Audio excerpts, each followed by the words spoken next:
सबसे पहली बात, हमारी कमजोरी क्या है? हम परेशान हो जाते हैं। संसार में देखो तो परेशान, परमार्थ की तरफ देखो तो हम परेशान हो, ये हमारा आदत स्वभाव बन गया परेशान होना। थोड़ा सा धैर्यवान बनो, गंभीर बनो। कोई इस भारी से भारी विपत्ति में परेशानी स्वीकार करके विपत्ति से थोड़ी निकला जाता। सुलझो, ठीक है, विपत्ति आई, समस्या आई, इसका समाधान होगा। ऐसा थोड़ी कि हमें नष्ट कर देगी। अगर अभी हमारी बड़ी हानि हो जाती है, हम कल इससे बड़ा लाभ प्राप्त कर सकते हैं। हमको एकदम बिल्कुल गंभीर रहना है, इतने कमजोर नहीं बन जाना। अब वो गए तो क्या होगा, अब वो वस्तु गई तो क्या, पद गया तो क्या होगा। प्रयास किया था, ये पद मिला था, इससे बड़ा पद प्राप्त करूंगा, मैं इससे बड़ा महान बनूंगा। ठीक है, एक बार गिर गया, गलती हो गई, दंड भोगूंगा, फिर इससे ज्यादा संयम में रहूंगा। बिल्कुल, मतलब एकदम फ्रेश दिमाग रखना चाहिए। और अपने लोग क्या है, जरा सी बात में एकदम पछड़ा कर लेते हैं, एकदम कमजोर हो जाते हैं। ये बिल्कुल ठीक नहीं है। हम जीवन भर की यात्रा की बात कह रहे हैं, भारी से भारी कष्ट में भी मुस्कुराना, तो हमें बल मिला है, हमें भगवान की कृपा का दर्शन हुआ है, हमें उनका दुलार दिखाई दिया है। अगर ऐसे तो भाग जाते, फिर परमार्थ में थोड़ी चलना होता है। आज जो आप सुन करके लाभ लेने की चेष्टा कर रहे हो ना, ये केवल प्रवचन नहीं है, ये जीवन है। अगर ये जिए ना होते ना, तो ये इसका प्रभाव नहीं पड़ता, फिर वाणी का प्रभाव नहीं पड़ता। हम इसीलिए कहते हैं, जैसे आप लोग एकदम परेशान हो जाते हैं जब बोलो, क्या हमसे ज्यादा परेशानी होगी? दोनों किडनी खराब, दवाई लाने के लिए पैसे नहीं, पानी रखा है, हम उठ के पी नहीं सकते, भीषण शरीर में कष्ट, भीषण बुखार, क्योंकि किडनी फेल, जरा में बुखार, खाने को क्या, रोटी मांग के लाओ। अगर वहां सब्जी मिलती तो लाल मिर्च ऐसी पड़ के मिलती थी कि वो पा नहीं सकते थे। आप सोचो, पानी लाना है तो मुझे लाना है, पीना है तो मुझे पीना है। अगर मैं हारता तो कहां पहुंच जाता, क्या स्थिति होती? नहीं, मरना है, पर कदम पीछे। कोई दिन ऐसा नहीं जिस दिन सेवा ना की हो, जिस दिन सेवा ना गए हो। गुरु जी की सेवा में जाना है, पहले अपने को स्वस्थ साबित करना है, नहीं वो सेवा ही नहीं लेंगे। तुम बीमार हो, तुम कष्ट में, वैसे उनकी दृष्टि बड़े शांत है, उनकी सेवा की, आके लेट गए। फिर हिम्मत की, अपनी श्री जी की सेवा की, मधुकरी नहीं गए, 3-3, 4-4 दिन भोजन नहीं गए, पर सेवा नहीं छोड़ा, दिनचर्या नहीं छोड़ी। और उसका प्रधान कारण संयम, ब्रह्मचर्य, भगवत आश्रय, नाम जप, कभी हारने नहीं दिया।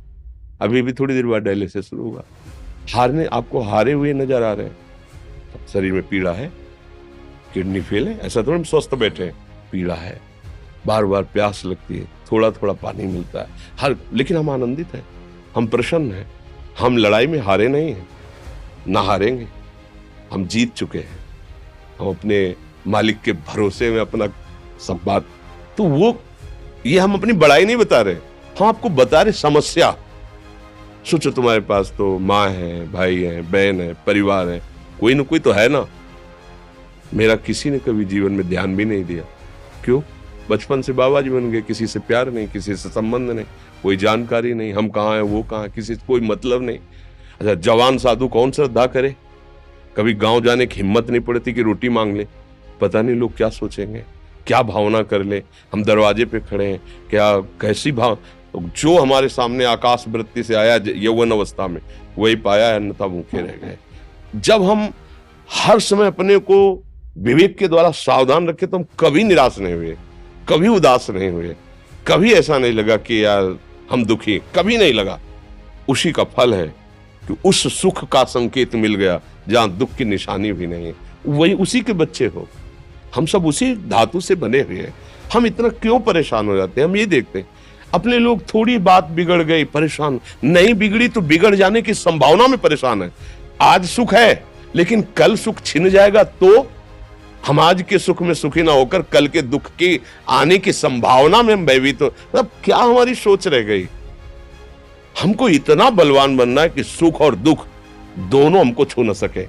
भारी से भारी सुख की व्यवस्था है तो अहंकार नहीं, हर्षित होकर किसी का अपमान न करे कि हम धनी, हम पदाधिकारी, अमुक। भारी से भारी दुख आया तो हमें किसी के सहयोग की जरूरत नहीं, हम फिर अपने कदम बढ़ाएंगे, हम फिर जुड़ी हुई अपनी भावनाओं को सजाएंगे। मस्त जीवन, एकदम तुम अविनाशी के बच्चे हो। शेर का बच्चा भेड़ों के बीच में फंसकर म्यों म्यों बोल रहा है, बस अगर दहाड़ना सीख जाए तो कोई भी उसे परास्त नहीं कर सकता। ऐसे भगवद अंश, तू प्रपंच में फंसकर अपने को इतना दीन क्यों देख रहा है? तू ऐसा है कि भगवान के दिव्यास्त्र में भी ताकत नहीं तेरे को मार सके।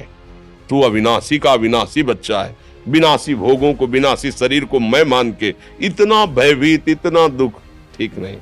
ये सबके लिए, केवल एक के लिए नहीं। आप समझो, आप लोग सोचते हैं हम गृहस्थ होकर भला ऐसी स्थिति कैसे। जनक जी सुखदेव जी के गुरु हैं और राजा हैं, महल है, रानियां हैं, नौकर है, चाकर। क्या सुखदेव जी जिनके शरीर में लंगोटी भी नहीं है, दिगंबर, परमहंस, परमहंस के गुरु है जनक जी जो राजा हैं। समझो आप ऐसा ना सोचे कि अब नौकरी कर रहे हैं, हम संसार में, हम गृहस्थ हैं, हम आध्यात्मिक की ऊंचाई पर नहीं चढ़ सकते। नहीं, आप एक सरकारी नौकरी या आप किसानी या व्यापार करते हुए आप एक अध्यात्म की ऊंचाई में चढ़ सकते हैं। और अध्यात्म ही है जो तुम्हें इस माया के दुख सुख से ऊपर उठा सकता है। दूसरा, चाहे जितनी संपत्ति आ जाए, आप सुखी नहीं हो सकते। सब देख लो, आंख खोल के देख लो, अध्यात्म ही है जो तुम्हें हर कष्ट सहकर मुस्कुराकर जीने का रास्ता बता देगा। कि आप आनंदित हो जाओगे, कुछ नहीं बिगड़ा।